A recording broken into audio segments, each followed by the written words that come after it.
Welcome to Barnes & Noble. My name is Peaches. I thank you for joining us. Our guest tonight is a Queens native and a Brooklyn resident. The award-winning children's television writer and producer with 20 years of experience, working with outlets such as PBS, Nickelodeon, and Disney, among others. He even wrote for one of my childhood favorite shows, which was 3-2-1 Contact. In 2001, he left the world of children's television to focus on his true love of horror fiction.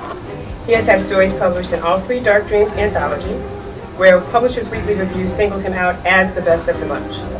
He has since written his first novel, Bite Marks, A Vampire Testament, to great reviews. Please join me in welcoming Terence. Ooh, well. I'm glad to see unfamiliar faces as well as familiar. This is lovely.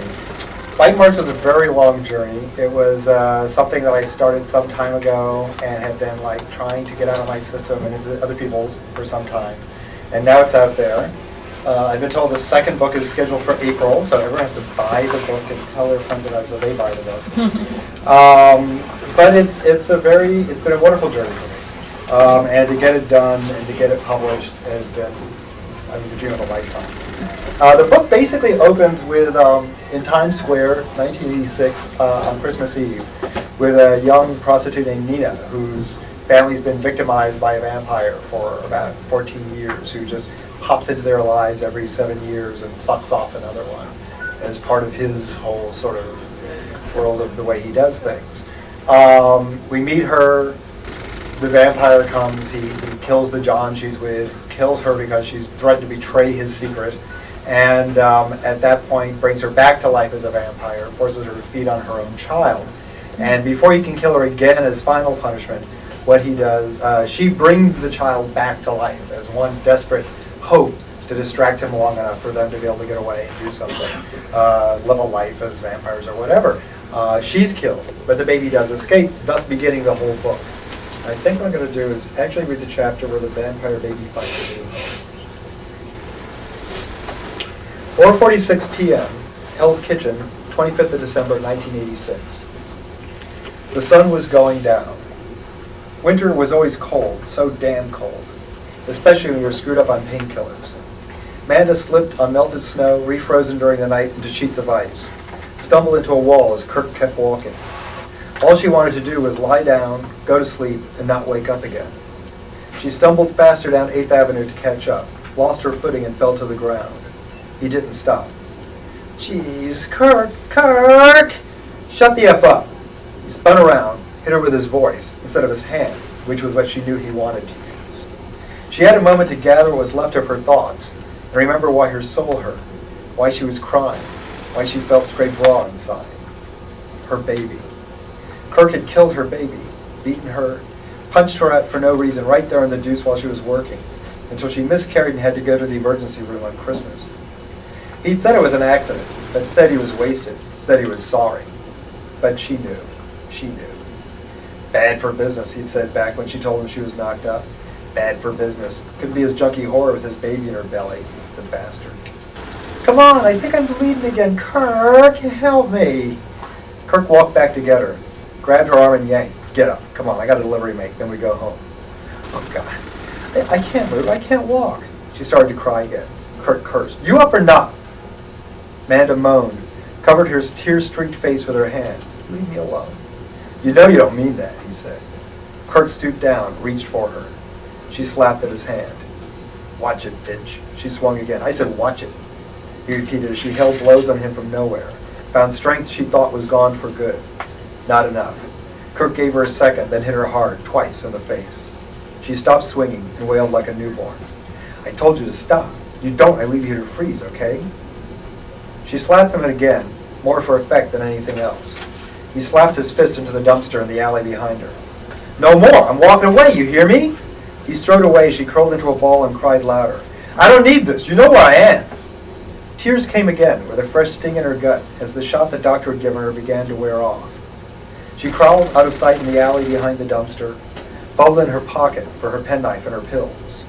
Amanda spilled her coat's contents on the ground, pushed through stolen syringes and needles and airtight plastic packs, through crushed remains of cigarettes and sweets.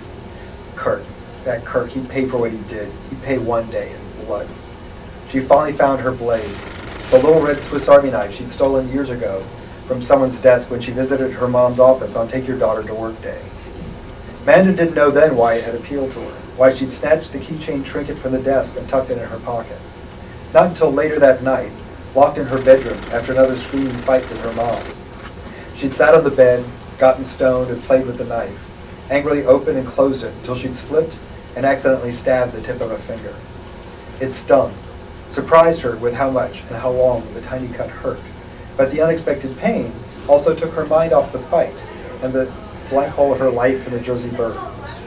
She watched a small ball of blood well up on her fingertip, so perfect that she could see her reflection in it, a tiny Amanda who stared enchanted as she expanded like Alice in Wonderland in the tiny scarlet sphere. The ball grew like a mushroom until big enough to burst and pour a trail of red down to her palm, where she licked the free blood off. Another grew and another, each rolled down to be licked up until the cut clotted and scabbed.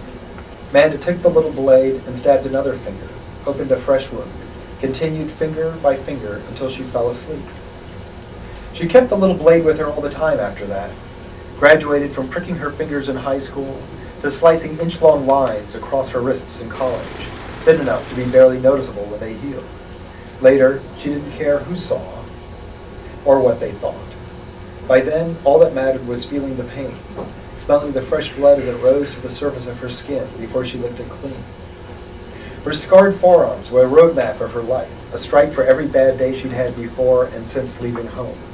She found a spot on her wrist where scar tissue wasn't too thick, where there were still live nerves, and slit the surface, gently scored her skin again and again until it was red and raw, until thick blood oozed into the cold air like honey.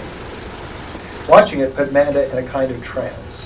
The world faded around her along with the snow, the pain in her belly, and the fight with Kirk. Her wrist was stained red, stung in a crisp, delicious way that made her feel in control again, even if only for how long she'd cut. Amanda heard a baby cry, and it made her cry too, haunted by her loss. She really was screwed up. The cry sounded so real, even though she wasn't doped up enough to be tripping. She stood up and looked around. Something was wrong. This was no dope dream. There was a dumpster beside her in the dark alley. Amanda opened the lid and looked inside, pushed trash aside. As impossible as it seemed, she saw a pale baby boy shining under the streetlight, as if someone had thrown him out, like he was just as unwanted and abandoned as she was. Amanda's tears turned from grief to joy. It was the best Christmas present she could have asked for, to see her child alive. She didn't care how, she didn't care why. It was a real Christmas miracle, no matter how impossible, and she wasn't going to turn it down. The baby raised its arms, reached for her with a whimper. As she lowered her hand to touch it, blood dripped from her wrist onto the baby's face, and the crying stopped. Its tiny eyes, locked on hers, seemed to reach out and connect, and suddenly she knew what to do. Amanda lifted the baby and held it close, felt its tiny body warm as it nuzzled against her. She pulled the baby closer and pressed her wound to its cold white lips. They gripped her wrist with tiny hands and suckled as if starved. Amanda gasped, started to pull away, but its saliva flowed into her veins like venom and paralyzed her will. Any fear, all thought of retreat vanished. Amanda smiled, ecstatic, higher than she'd ever been on smack, and rocked the baby, hummed to it. Shh, Mama's here, baby. Everything's all right now. She soothed it with a lullaby, sung low and tender in the early evening chill of the alley. Amanda wrapped her coat around it, hurried to the subway to get baby home safe and sound, where it could feed in peace. Thank you. Thank you! Thank you all for coming! So, my first time, you made it very easy, gentlemen. Thank you.